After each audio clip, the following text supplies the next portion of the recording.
explicado que seguirá la semana siguiente. Por lo tanto, yo continúo con la clase de la semana pasada. Recuerden que nos habíamos quedado en la diapositiva que hablaba de la historia nacional y nos hablaba de un personaje de la historia, ¿no es cierto?, argentina, que era Bartolomé Mitre. Y la idea que yo les había dejado, me acuerdo porque anoto, si no después no recuerdo, la idea era, aunque me agrade o me agrade menos, yo debo leer y saber por qué los demás no opinan diferente o tienen críticas.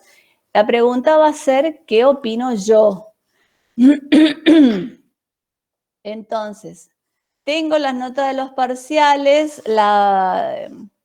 Ustedes saben que estuve pasando por una situación bastante compleja en mi vida y entonces tengo para decirle las notas si hay un tiempito y si no directamente ahora ya hay muchas buenas notas y hay mucha copia. ¿Qué quiero decir con esto? Gente que evidentemente a último momento pidió y no fue capaz de cambiar lo que el compañero escribió. Y eso realmente a mí me significa que el esfuerzo lo hizo uno y el otro, al copiar, malogra esa situación de haberme esforzado, leer la bibliografía. Entonces, por ahí, cuídense un poco a la hora de prestar los apuntes. Porque hay algunos que son iguales realmente. Después también me llamó mucho la atención, pero ustedes van a ir corrigiendo eso, la manera en que nombran a los autores. También van a ir corrigiendo. Y por último, algo que lamento muchísimo, que es la bibliografía.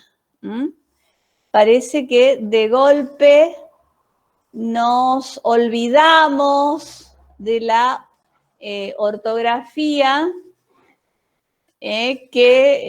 bueno, tendremos que manejarla para nuestro propio bien, para guiar a nuestros alumnos, y eso bajó la nota a mucha gente. Creo que igualmente son más los que salieron bien y buenas notas, y bueno, y los demás tendrán que rendir el segundo parcial de manera exitosa, porque me detengo, porque me pasa todos los años. Si yo en el segundo parcial me saco una buenísima nota, 9, 10, y promedio con el 4 o 5 que me saqué, y me da el aprobado 6 o más, entonces yo no necesito recuperar. En cambio, lo que es obligatorio para ustedes como alumnos es saber que tienen que aprobar uno de los parciales. ¿Con qué apruebo? Y apruebo con 6. Entonces, esa posibilidad de recuperar también se hace, digamos, se concreta y se hace realidad. Lo que no podemos hacer son preguntas que me van haciendo. A lo mejor justo los que están acá son todos alumnos que entienden perfectamente. Lo que no pueden hacer es salir mal en los dos. Eso no está bien, porque pierden la oportunidad. Si me esperan un minuto, por favor, ya regreso.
Muy bien.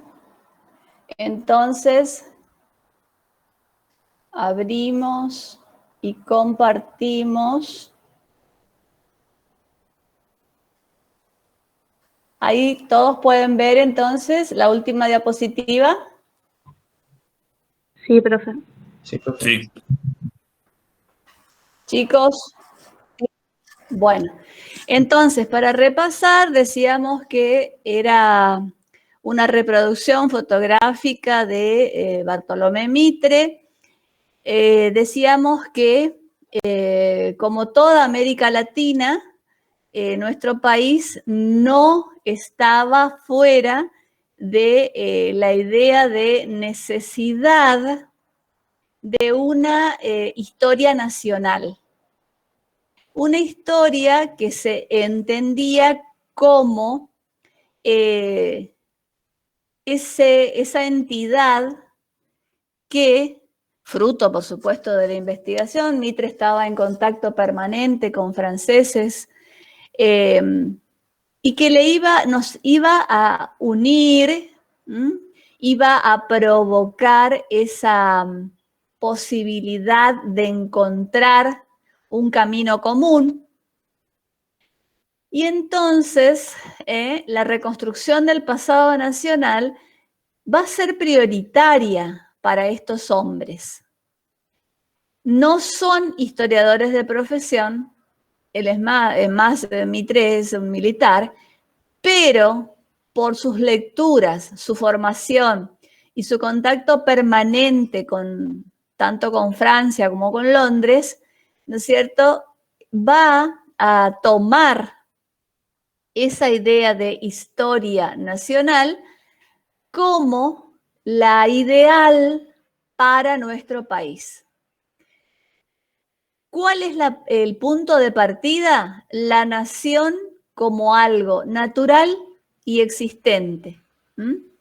O sea, la nación, eso viene muy de los alemanes, está por encima, esa idea, existe y coexiste y está por encima, ¿no es cierto?, de otras visiones. Entonces, objetivo, reconstruir el pasado nacional. Objetivo. Tener un tronco común, compartirlo, sentirnos parte del mismo. Por otro lado, ¿no es cierto?, la necesidad de amalgamar a todos los integrantes del país y a la vez, ¿no es cierto?, entender que esa relación de unidad es lo que me va a significar, ¿no es cierto?, o justificar la posibilidad de investigar. Y tenemos, les decía yo, a Mitre con Historia de Belgrano y después hablábamos más adelante de la historia de San Martín y un opositor, Vicente Fidel López, hijo de López y Planes, que él hablaba de una historia argentina como necesaria, como había que tramitarla ya a través de historiadores de afuera o historiadores en formación, pero él escribe con documentos que encuentra en su archivo familiar, porque él pertenece a una de las familias patricias, entonces sus, digamos, abuelos, padres, tienen en la casa la documentación y él dice, sí, es importante usar el documento oficial, pero no podemos olvidarnos de la gesta de una serie de podemos decir, de ciudades, de hombres guiando a esos ciudadanos, ¿no es cierto? Y que no había un papel que lo significara, sino era la memoria, lo que le contaban y se tomó nota.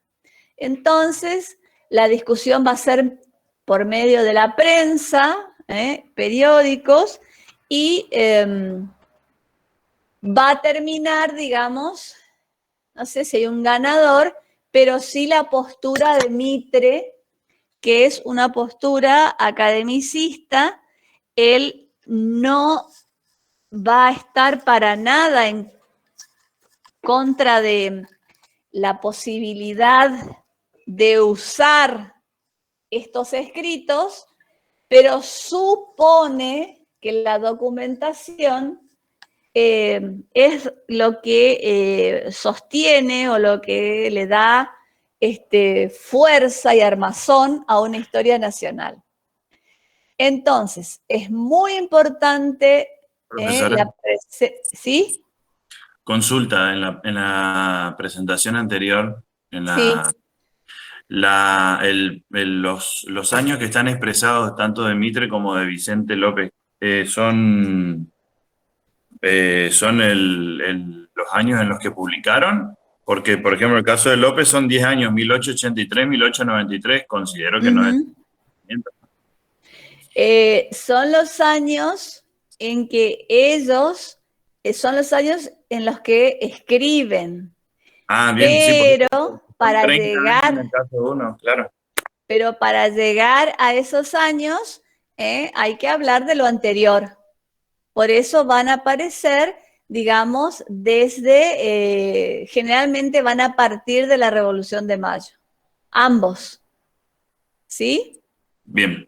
Entonces, las discusiones sí van a ser permanentes a lo largo de estas décadas, pero y hasta el fallecimiento de López y, no, él ya no era Iplanes, Vicente Fidel López.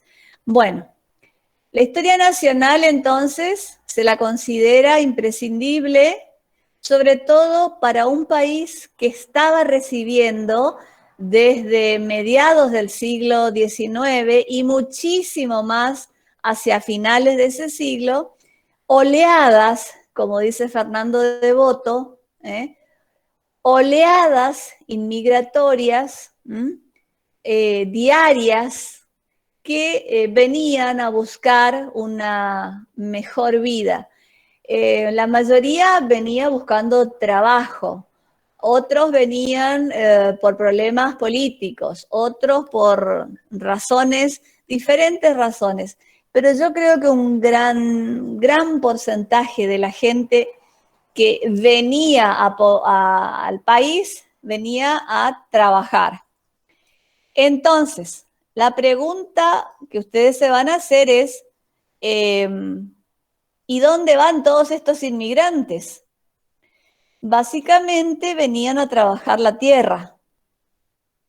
Entonces, los primeros grupos o las primeras oleadas van a ubicarse alrededor de Buenos Aires, o de La Pampa, podemos decir Argentina, pero, escuchen el pero, las mejores tierras ya estaban en manos de las grandes familias del patriciado, podemos decir argentino, que había donado en la época de la Guerra de la Independencia, en la guerra de la época del Paraguay, donado no solamente alimentos, sino también había equipado tropa argentina.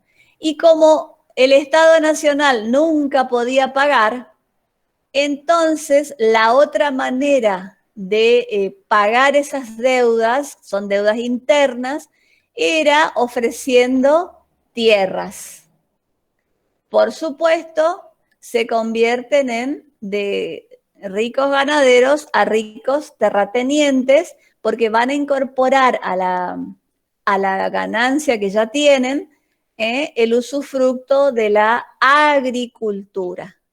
Una agricultura que nada tiene que ver con lo visto hasta el momento, que era más bien de quinta, de subsistencia, sino una agricultura basada en semillas mejoradas y traídas desde otros países para adaptarse. Y básicamente van a ser dos: el trigo, el maíz.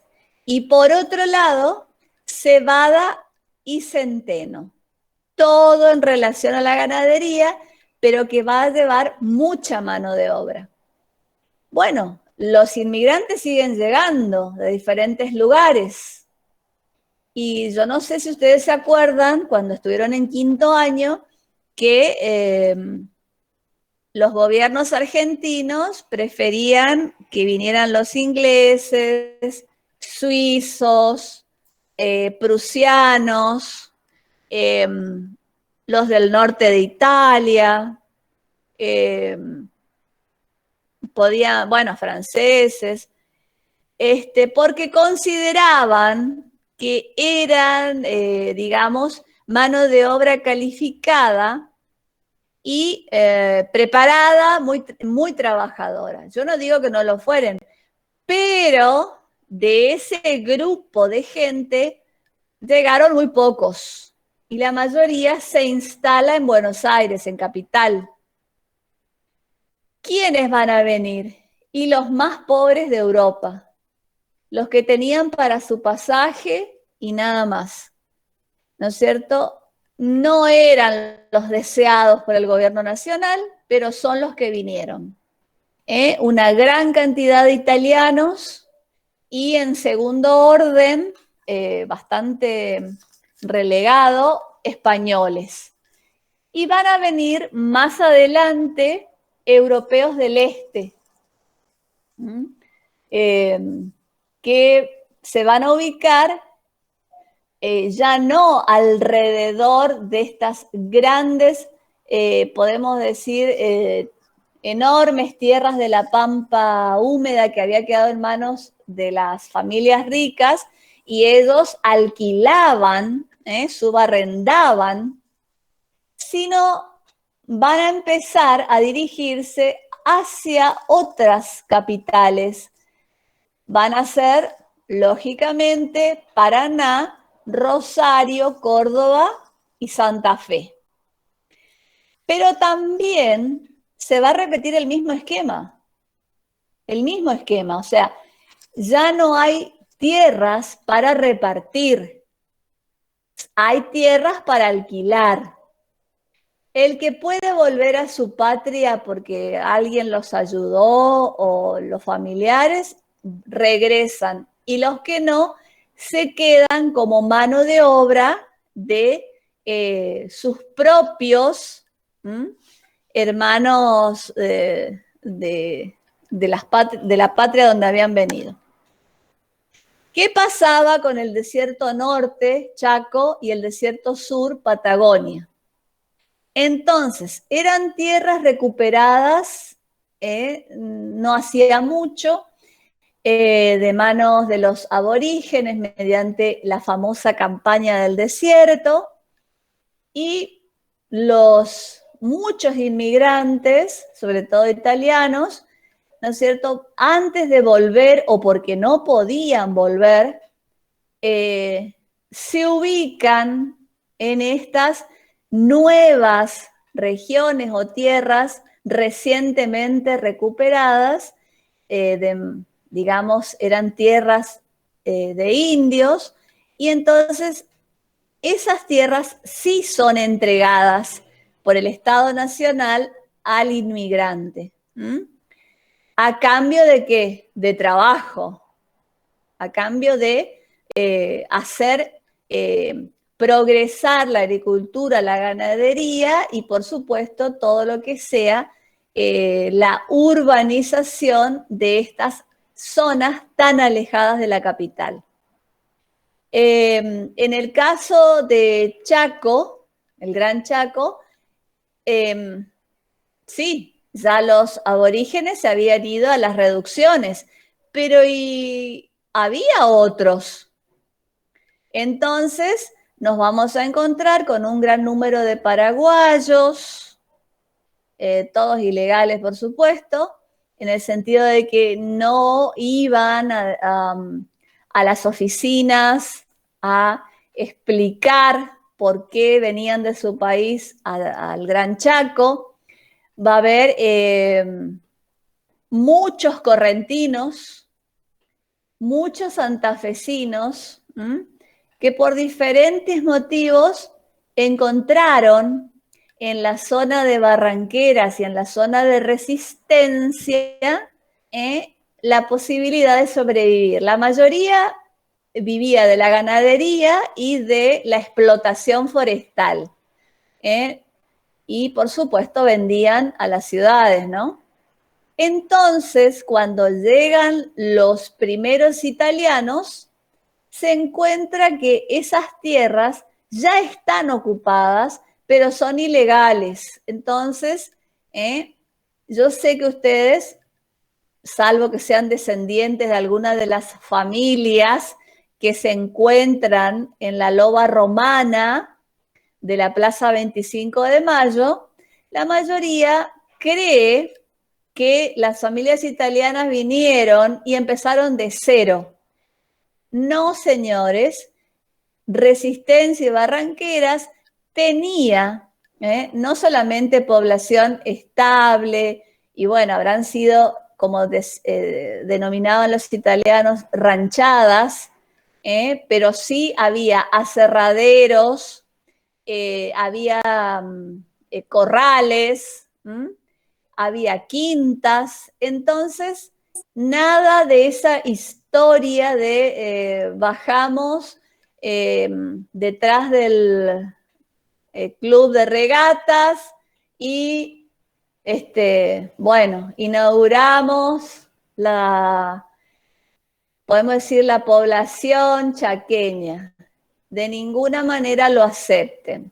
Sí vinieron y en cantidades, pero aquí Barranqueras y Resistencia, conectadas ambos por el Río Negro, que después aparece como vía de comunicación, ¿no es cierto?, ya tenían esa posibilidad de encontrar otro tipo de población que durante mucho tiempo, ¿no es cierto?, los descendientes de esos italianos que vinieron y que se recuerda el 2 de febrero, ¿no es cierto?, tenían una base o un asiento, no es que vinieron a desmontar, no, ya existía una base, no lo olviden. Y eran criollos, como ustedes y como yo, hijos de españoles. Entonces, que venían, bueno, de otros lugares, pero la historia de nuestra región tiene otros componentes que a veces no aparecen. ¿Mm? Entonces, en vista de... ¿Sí? Una duda, Por para supuesto. poder redondear en realidad la idea. A estos inmigrantes, el Estado Nacional le dice, vengan, le vamos a dar tierra. Llegan a Buenos Aires, están ocupadas, se las alquilan. Se van para el norte porque conquistaron Algunos, sí, sí, menos. sí. Se vienen para el norte y le dicen, no, en el norte tenemos mejores tierras, pum. Cuando vienen acá se encuentran con que no solo que las tierras ya estaban desarrolladas, sino que encima estaban ocupadas ilegalmente, digamos. Ilegalmente, eso lo salvó. Por eso las tierras van a ser propiedad de ellos. Claro. Este, ¿eh? Pobre Tano, digo, porque Ah, se sí, lo- y también algunos españoles. Oye, bueno, Pero lo bueno de estos italianos es que van a trabajar de tal manera sus tierras que rápidamente van a salir adelante con, digamos, la producción de sus quintas, después ya van a ser más que una quinta, van a ser hectáreas, y entonces, y la explotación forestal, y van a utilizar mano de obra criolla, si es que no se fueron, pero también mano de obra indígena. Entonces, hay como cierta relación de patrón y empleado, si quieren, pero hay una relación de acercamiento con el aborigen o los aborígenes a través del trabajo. Entonces, lo que vos decís es muy cierto. Te ofrecían en las embajadas argentinas en los diferentes países europeos una serie de beneficios que después, como vos bien dijiste, no se cumplían. Pero estamos en Argentina, ¿no? total, Este, llegaste acá para volverte se te va a hacer difícil, así que ya que está acá, agarrar lo que encontramos, lo la que hay. mayoría no pudo volver, no porque le faltara ganas, Sí, no, sino porque porque no tenían los recursos. Igualmente, recuerden, para seguir siguiendo a Fernando Devoto, es un historiador que se va a dedicar, su vida dedica a esto, de las migraciones, y entonces él va a decir, se quedan primero en Buenos Aires, vieron que todavía está eh, era como una pensión que en realidad lo manejaba el Estado con médicos y enfermeras que los revisaban. eh, es la zona del, a ver cuál sería, si ustedes van sobre el Río de la Plata cuando entramos o salimos de Buenos Aires, frente a Aeroparque, está todavía en pie, digamos, una parte de la oficina de inmigración. Entonces, los atendían si estaban enfermos. Normalmente era muy común el tema de los piojos y las pulgas, y ya se conocía ciertos problemas de salud, entonces quedaban durante 40 días y cuando ya estaban en mejores condiciones, supuestamente el mismo Estado los iba a ubicar, y ya les conté, ¿no es cierto?, que en muchos casos o en la mayoría no ocurrió. Entonces, esta idea de historia nacional va a continuar y va a tomar forma, primero va a ser una asociación o sociedades que promueven que los escritores, junto a los historiadores, armen o vayan armando la línea de tiempo y los hechos que conforman la línea de tiempo, y ustedes se van a acordar. 1776, creación del virreinato, luego la Revolución de Mayo, con todo lo que acontece entre 1810 y 1820, el año 20 con la anarquía o la cefalía nacional y las crisis entre provincias, guerras entre caudillos.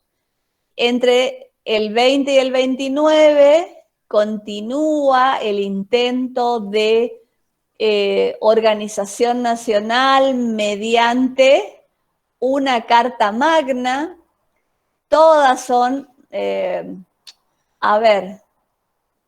no se las rechaza de entrada, pero al final las legislaturas provinciales deciden que no es, que son constituciones unitarias desde Buenos Aires y para Buenos Aires, y que el interior, ¿no es cierto?, jugaba de hijo menor de la gran metrópoli. En realidad era una aldea que se estaba convirtiendo en una gran ciudad, pero estaba en proceso. Entonces llegará la época de Rosas, 1829 hasta 1852. Fíjense los hitos que voy marcando. La historia nacional seguirá sosteniendo esta línea de tiempo. Yo sé que la conocen y la completan seguramente luego. El cargo de Juan Manuel de Rosas, gobernador de Buenos Aires. ¿Y por qué tenía injerencia nacional si él era gobernador de Buenos Aires? Porque las legislaturas provinciales de las provincias que existían en ese momento, recuerden que la forma de la Confederación Argentina era medio extraña, luego tomará esa forma triangular, actual quiero decir, y Rosas contaba con dos poderes, el manejo de las relaciones exteriores y la suma del poder público. Por lo tanto, él no obligó a ninguna de las provincias a entregar semejante, podemos decir, hasta extralimitado. Son poderes muy significativos, y él podía intervenir la provincia, podía cambiar gobernadores, podía, ¿cómo es?, declarar la guerra. Había un pacto federal de cooperación entre las provincias, pero a la vez surgieron las provincias unitarias, cuya cabeza era José María Paz, que tampoco se lo recuerda, un hombre que al igual que San Martín va a tener una formación y se planta frente a Rosas, pero todo lo que sea unitario termina o preso o decapitado o yéndose del país. Entonces, el poder que Rosas tenía político y económico, porque si una provincia no respetaba lo que el gobernador de Buenos Aires, o ya, también se lo restaurador de las leyes, dictaminaba y resulta que la provincia no cumplía, adivinen cuál era el castigo. Tu plata se fue, no hay.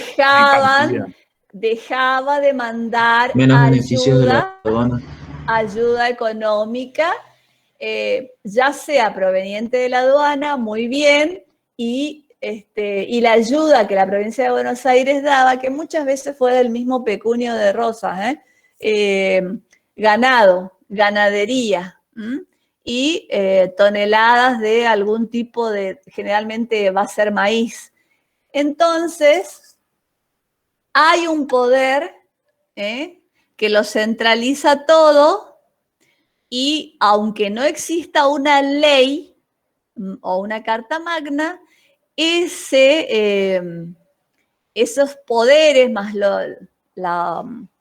el beneficio económico de tener el manejo del puerto hacen que la cuestión cambie. Entonces, ¿qué pasó en 1852? Y bueno, va a aparecer otro caudillo, al igual que Rosas, con mucho poder económico, viene de una familia adinerada de los tiempos de la colonia, que va a ser, ¿quién? A ver si se acuerdan. Urquiza. Muy bien. Justo José. Justo José de Urquiza, entonces, directamente como gobernador de Entre Ríos le dice, yo no le renuevo a usted, gobernador de Buenos Aires, ni la suma del poder público, ni las relaciones exteriores. Le presenta batalla y Rosas, aunque tenía un buen ejército y muchísima capacidad, digamos, de fuego, Urquiza tenía más. Entonces, así termina la época de Rosas, 1852, batalla de Caseros, y eso va a permitir que venga otra etapa nacional, que va a ser la de la organización constitucional, porque en 1853, ¿no es cierto?, ya se reúnen en Santa Fe y esa codiciada, esperada Constitución republicana, representativa y federal llegará en el año 53. Todos juran la Constitución, menos quién, adivinen. Buenos Aires. Muy bien. Buenos Aires dirá, no, tenemos que revisarla. Los constituyentes le dicen, ¿qué van a revisar si todas las provincias estuvieron presentes? Ustedes no estuvieron porque solamente se aceptaban 2 diputados por provincia para resguardar la igualdad, 2 de Jujuy, 2 de Salta, 2 de Santiago, y ustedes buscaron la representación de acuerdo a la cantidad de población. Por lo tanto, Buenos Aires iba a contar, no sé, con 10 diputados por la cantidad de población que tenía. Estamos hablando del 53, ¿eh? Entonces, ustedes se retiraron. Ahora tienen que jurarla. Por supuesto que no la hicieron y se separan. Esa es la época de la secesión, como nosotros también nos parecimos a Estados Unidos. Y la Confederación Argentina, por un lado, con capital en Paraná, y por otro lado, el Estado de Buenos Aires, ¿no es cierto?, con, bueno, la capital que todos conocemos. ¿Qué aspectos dice Buenos Aires que no va a aceptar? A ver, cuéntenme. ¿Qué les parece? ¿No va a ser el puerto? Exactamente. ¿No va a ser la capital? O sea, ¿quiere volver a ser la capital? Capital iba a ser porque la Constitución decía que Buenos Aires debía aportar, entregar, donar. Y no querían ceder... Claro, pero tengo entendido que esa Constitución estipulaba la creación de la Ciudad Autónoma de Buenos Aires. No, sin embargo, la provincia capital no quería que federal. se separe. No, Ciudad Autónoma es ahora. Se llamaba Capital Federal. Como Claro. Washington, Capital Federal. Claro. O sea. Pero a lo que me refiero es, en ese momento la Ciudad de Buenos Aires todavía era parte de la provincia. Y la provincia lo que no quería era perder el poder de tener la capital. Hasta donde tengo entendido, en esa época se planteaba que la ciudad se separe de la provincia de Buenos Aires. Sí, hubo también enfrentamientos ahí entre porteños y provincianos de Buenos Aires, pero lo significativo es lo que estamos diciendo. Ahí tenemos otro hito, otro punto, la etapa de constituyente o de la organización nacional, con Buenos Aires separada. Llega el año 1859, 60, 61, hay acuerdos. Finalmente, en el campo de batalla, pierde Buenos Aires, ganan las caballerías entrerrianas, tan famosas, venían de Brasil, venían de la banda oriental, a comprar la caballería entrerriana, porque eran muy buenos en la guerra, y resulta que gana Buenos Aires el derecho a revisar la Constitución. Y esa Constitución revisada es la que rigió a todos hasta 1994, en que se la reforma. ¿Estamos? Buenos Aires, mientras estuvo separada de la Confederación, ustedes no saben la cantidad de mejoras edilicias, estructuras, todo lo que sea sanidad, ¿cómo le decían en esa época?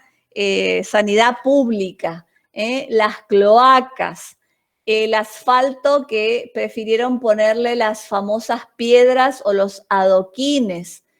Van a empezar a traer máquinas a vapor, van a traer todo lo que sea maquinaria agrícola también, ¿no es cierto? Buenos Aires va a ser iluminada, embellecida, iluminada con gas, perdón. Se embellecen las plazas, los edificios públicos y están más que felices porque no tienen que compartir con el resto de las provincias. Hay un grupo de hombres separatistas o secesionistas que ven con ojos maravillosamente esta separación. O sea, Buenos Aires demuestra que puede vivir sin la Confederación, pero la Confederación no podía vivir sin Buenos Aires. Se hizo el intento por Paraná, pero el fracaso fue enorme. Entonces, miren ustedes si federales y unitarios, cuando se trataba de Buenos Aires, estaban todos de acuerdo. ¿Se entiende? ¿Hola? Sí, profesor. ¿Sí? Bueno. No deja de ser un poco como en la actualidad, digamos. Sí, o sea, totalmente de acuerdo. En un montón de cosas, pero a la hora de la plata nos ponemos de acuerdo con Buenos Aires. Claro, pero aparte, chicos, ¿cuánto de coparticipación nos deben? Eso fue la historia de las provincias desde este momento o antes. Aparte de cobrarnos, porque la coparticipación llega con los descuentos, porque nosotros o cada provincia argentina paga un canon por el mantenimiento de la Casa Rosada, el Congreso y la Corte Suprema de Justicia. Entonces, nosotros también, y por supuesto, el dragado del puerto, casi olvidaba.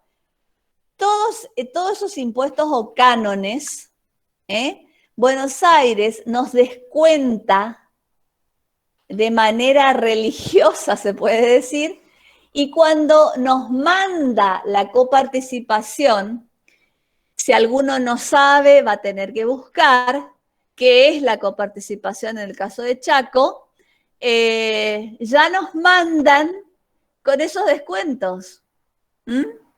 ¿Por qué? porque la Ciudad Autónoma de Buenos Aires, que para mí es un engendro, tendría que haber siendo capital federal, resulta que, ¿cómo sería? Permite que los entes republicanos nacionales se asienten en suelo porteño. Entonces, toda Argentina, todos nosotros, las provincias, debemos pagar por ese hecho. Algunos lo sabrían, otros no. Pero hay que avisparse y si no sé, busco. Entonces, esa línea que les dije, ¿no es cierto? De nuevo, Argentina se une en 1861 y comienza lo que se denomina las presidencias liberales o presidencias históricas de 3 personajes conocidos por ustedes. Bartolomé Mitre, Domingo Faustino Sarmiento y Nicolás Avellaneda. 3 hombres que, totalmente diferenciados en su forma de ver y entender la realidad del país, marcaron continuidad, escuchen lo que estoy diciendo, en los proyectos de gobierno. No era que vino el otro y tiró todo lo que hizo este y vuelve a empezar. Hubo continuidad. Por eso llevan el nombre así como honorífico de presidencias históricas. Qué vergüenza me da que solamente existan 3 y el resto hizo lo que dije anteriormente. En estas presidencias históricas se logra lo negativo, la guerra de la Triple Alianza. Argentina no tenía nada que hacer ahí y lo hizo siguiendo a su socio inglés. Pero, por otro lado, la presidencia de Sarmiento es la presidencia por excelencia en cuanto a la educación, en cuanto a el decir lo que va a hacer y hacer. Él sí va a pedir préstamos para la construcción de escuelas primarias y después en esa época todavía se devolvía. Va a traer profesionales que enseñen, ¿no es cierto? Y va a ser el gran pensador de las escuelas normales. Por lo tanto, el egresado de las escuelas normales, ¿no es cierto?, tiene en el proyecto de Sarmiento una cuota más que significativa, porque la escuela igualaba, decía Sarmiento, las posibilidades del soberano. El soberano era el pueblo. Sarmiento puede tener muchos puntos negativos, pero no se puede manchar que dijo e hizo escuelas y bibliotecas. Ahora, Mitre había pensado en escuelas secundarias diferentes a las escuelas normales, que daba como fruto el ser maestro o maestra, y ya tenías un título.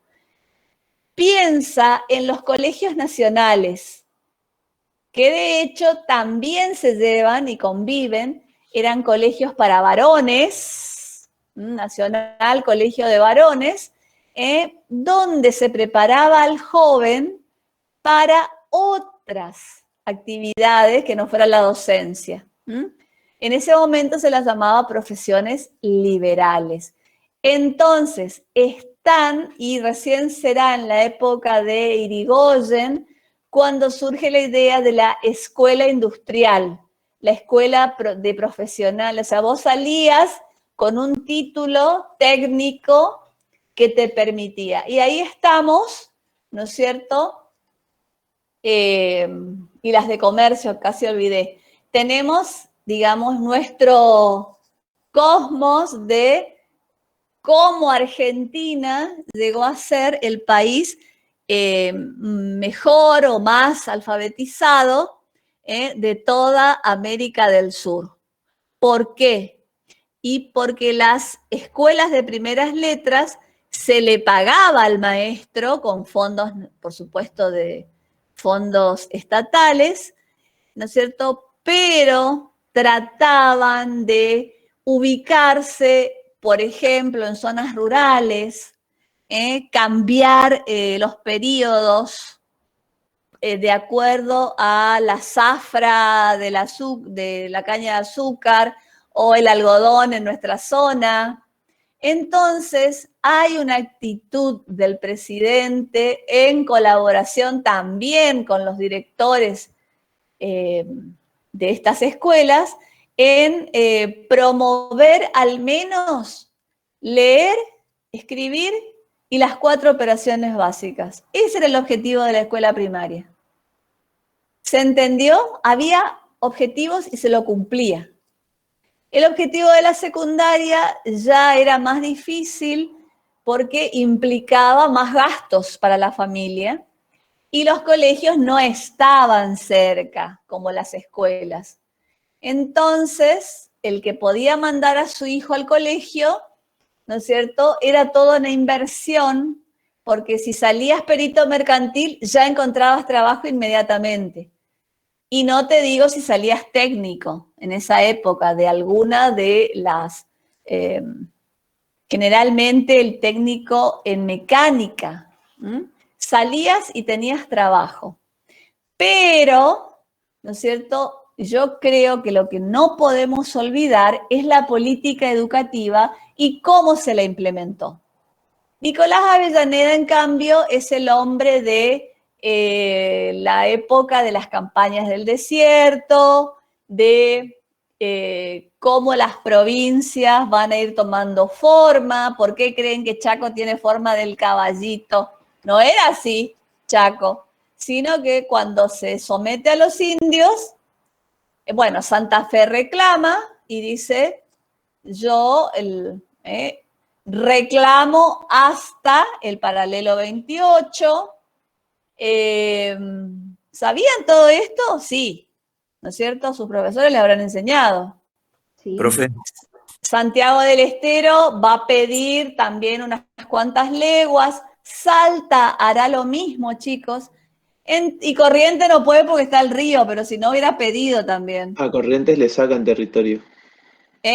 A Corrientes se le saca territorio en esa época.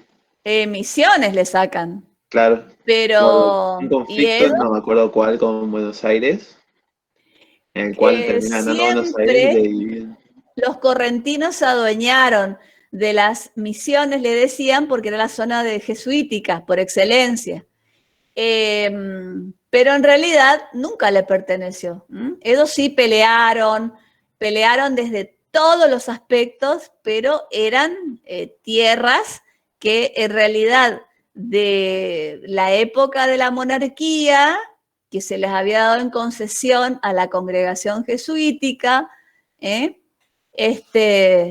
no tenía por qué pasar a Corrientes, pero bueno, ellos se adueñaron, ¿no es cierto?, hasta esta época en que también pierden. Así, nuestro querido Chaco tiene la forma que tiene, y cuando Formosa, que llegaba hasta Asunción, también va a diferentes enfrentamientos y diferentes, se me fueron, arbitraje que viene de Estados Unidos o de Inglaterra, ¿no es cierto?, van a consensuar y Chaco va a tener la división de un río con Formosa, perdón. ¿Se entiende lo que estoy diciendo? Pareciera broma, pero así ocurrió.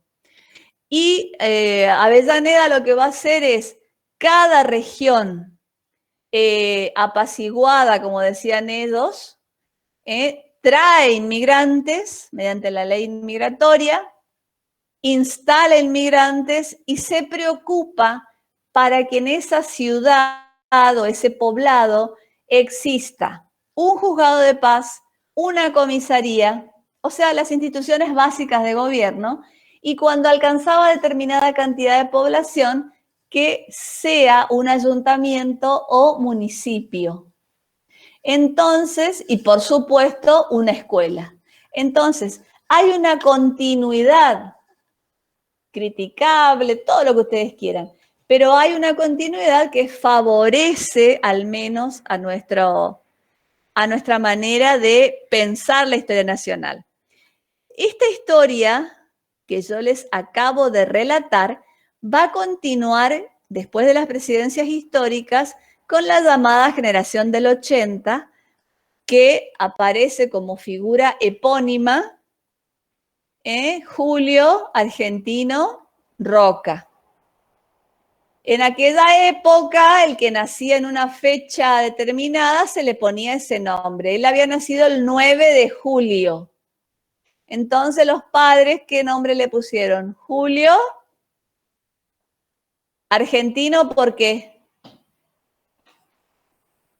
Por la nacionalidad. Porque nació el día de la patria. La independencia. Nació el día de la independencia. Entonces, tenemos a esta figura que maneja absolutamente el poder desde el cargo o fuera del cargo, ¿no es cierto?, hasta 1916, etapa conservadora.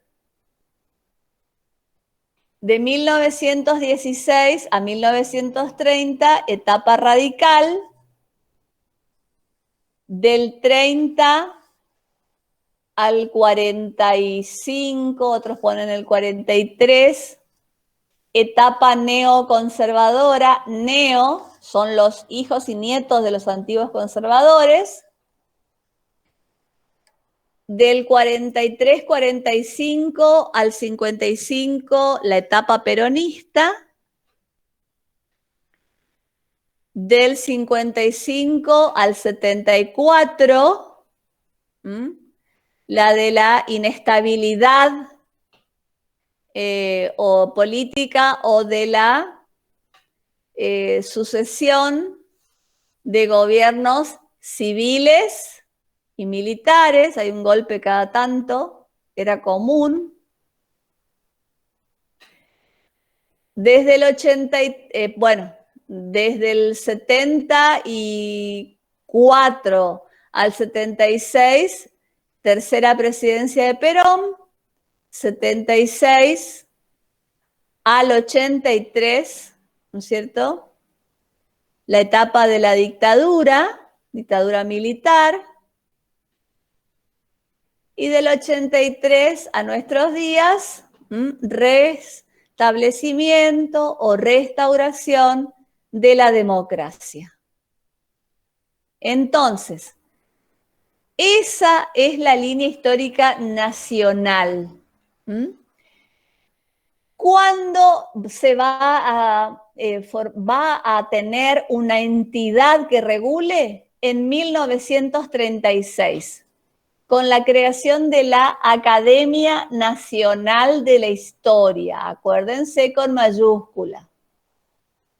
La Academia Nacional de la Historia va a comenzar, reunir por supuesto a los historiadores, porque necesitan armar, lo que no lo estaba, la historia de la nación argentina. Escuchen ese título. Tenía varios tomos, más los que iban a escribirse después de la fundación de la academia, con fondos del Estado. Se pagaba el lugar, la luz, la estadía, la impresión, los empleados. No se paga hasta el día de hoy al historiador, porque es un honor, digamos, haber llegado o que te convoquen a ser parte de la Academia Nacional de la Historia. Entonces, si faltaba algo para consagrarla, surge la Academia y la historia de la nación argentina. Y acá va a surgir La primera pregunta, ¿historia nacional de la Nación Argentina o historia de Buenos Aires? Gran pregunta, ¿eh? ¿Me están escuchando, chicos? Sí. ¿O ya estoy sola hablando? Sí, profe. Bueno. Es el mismo paradigma que con Europa y la historia universal. Sí, muy bien, muy bien, muy bien. Hay planteos que todavía no se pueden resolver o no se quieren resolver. No sé. Entonces, aparecerán estos dos. Realmente los dos son abogados, pero tienen capacidad de ejercer la profesión y a la vez dedicarse a la lectura de la historia, que son Ricardo Levene y Emilio Ravignani.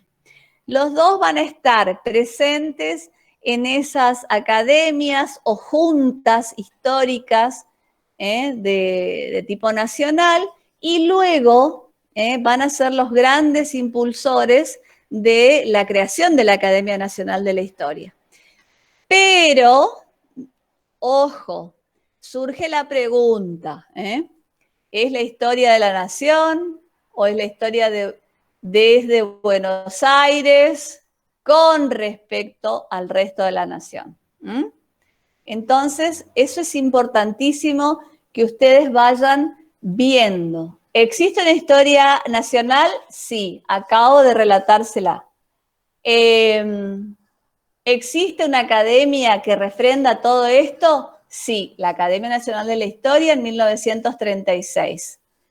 ¿Eran historiadores? No, eran de otras profesiones, pero luego se formaron como historiadores, inclusive en Europa. Entonces, no olviden a Ricardo Levene y a Emilio Ravignani. ¿Por qué? Porque van a ser dos personas que van a dar mucho impulso a la historia nacional y surgirá también la pregunta, ¿no será la historia de Buenos Aires con respecto al resto? Bueno, seguimos mañana entonces. ¿Alguna pregunta, chicos? No, profesora. Voy muy rápido, voy muy lento. Ustedes me dicen. No, profe, consulta mañana.